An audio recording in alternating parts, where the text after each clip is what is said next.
আসসালামু আলাইকুম ও রহমতুল্লাহি ওবরকাতুহ।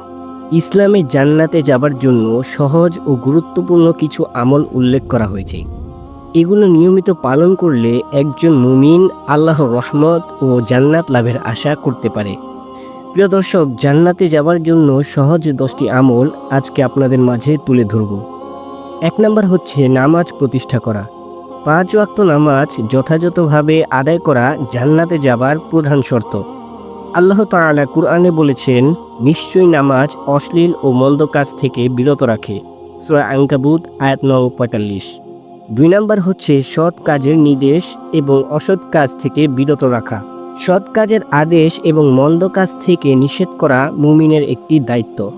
রাসূল সাল্লাল্লাহু আলাইহি ওয়াসাল্লাম বলেছেন, তোমাদের মধ্যে যে ব্যক্তি মন্দ কাজ দেখে সে তা হাত দিয়ে প্রতিহত করবে, যদি না পারে তবে জিহ্বা দিয়ে, আর যদি সেটাও না পারে তবে অন্তরে ঘৃণা করবে। 3 নম্বর হচ্ছে আলহামদুলিল্লাহ এবং সুবহানাল্লাহ বলা। রাসূলুল্লাহ সাল্লাল্লাহু আলাইহি ওয়াসাল্লাম বলেছেন, 2টি বাক্য আছে যা জিহ্বার জন্য হালকা কিন্তু মিজানে ভারী এবং আল্লাহর কাছে প্রিয়। সুবহানাল্লাহি ওয়া বিহামদিহি সুবহানাল্লাহিল আযীম।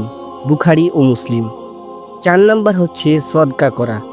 অল্প হলেও নিয়মিত দান সদকা করা জান্নাতের পথ সহজ করে। রাসূলুল্লাহ সাল্লাল্লাহু আলাইহি ওয়াসাল্লাম বলেছেন, সদকা জাহান্নামের আগুন থেকে রক্ষা করে। তিরমিজি। 5 নম্বর হচ্ছে কুরআন তিলাওয়াত ও এর উপর আমল করা। কুরআন তিলাওয়াত করা এবং এর আদেশ পালন করা মুমিনের জন্য জান্নাতের পথ সুগম করে। রাসূলুল্লাহ সাল্লাল্লাহু আলাইহি ওয়াসাল্লাম বলেছেন, কুরআন পাঠকারী এবং এর উপর আমলকারীকে বলা হবে, পড়তে থাকো এবং জান্নাতে ওঠো। তিরমিজি। 6 নম্বর হচ্ছে মিষ্টি ব্যবহার এবং ভালো ব্যবহার করা। রাসূল সাল্লাল্লাহু আলাইহি ওয়াসাল্লাম বলেছেন, তোমাদের মধ্যে সেই ব্যক্তি উত্তম যার চরিত্র ভালো। বুখারী। 7 নম্বর হচ্ছে আল্লাহর জিকিরে মশগুল থাকা। প্রতিদিন আল্লাহর জিকির করা, যেমন সুবহানাল্লাহ, আলহামদুলিল্লাহ, আল্লাহু আকবার এবং লা ইলাহা ইল্লাল্লাহ পাঠ করা জান্নাতের পথ সুগম করে। 8 নম্বর হচ্ছে মাতা পিতার খেদমত করা।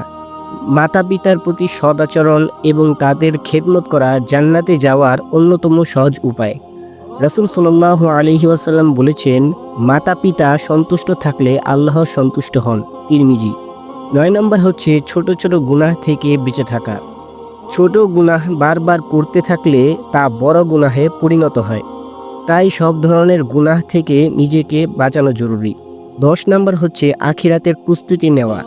প্রতিদিন অন্তর থেকে তওবা করা এবং আখিরাতের জন্য প্রস্তুতি নেওয়া জান্নাতের পথ সহজ করে।